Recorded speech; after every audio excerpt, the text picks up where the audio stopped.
later in the day. Okay. Oh, you want to come in? Thank you. Just want to rebind back to the introductory comments, if you don't mind. So Alice and Thomas, both of you stressed that this was a really low probability event, but when I think back to my university days, it's low probability of really high consequence, though, really high consequence. So but was it on your risk register? Was this something you had planned for?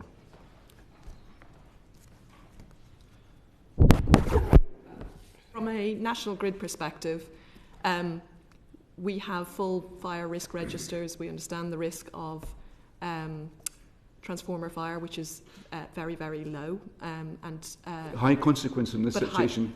High consequence. And I think one of the reasons we talk about this being such an unusual and rare event is this is the first time a fire on a transformer that we're aware of has had knock-on consequences on the entire substation. In terms of... is that because of the design of that substation, or don't know that yet? That is certainly questions that need to be understood through the investigation. For you, Thomas, was this on your risk register? Yes, we have risk registers that include both total loss of power to the airport and partial loss of power to the airport.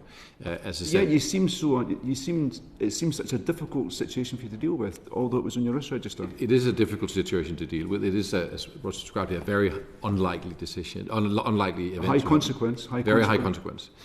And that's also why we had a plan for what to do when it happened, and that is exactly what we did, which was switch over to the two we had left.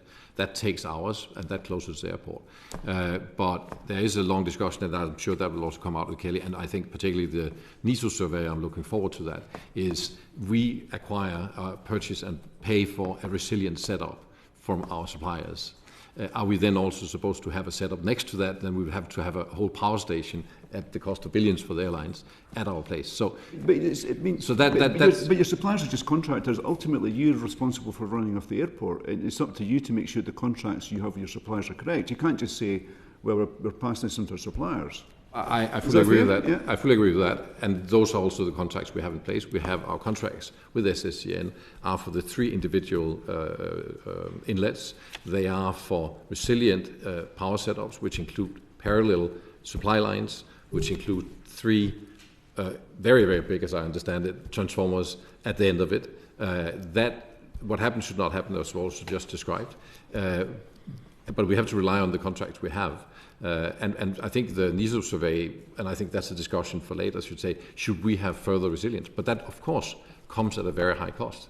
And that is the discussion we have to have with airlines, because we cannot make investments without having airlines. So I'm not trying to pass any box here. I'm just making clear what are the responsibilities we each have. And yes, we had a scenario for that, and that was the one we played out. Having all three transformers going down and the inlets going down at the same time gives us the consequences that we saw. Doesn't sound like resilience, though, doesn't it? Yes, and that is clearly my concern. This is already the most expensive airport in the world.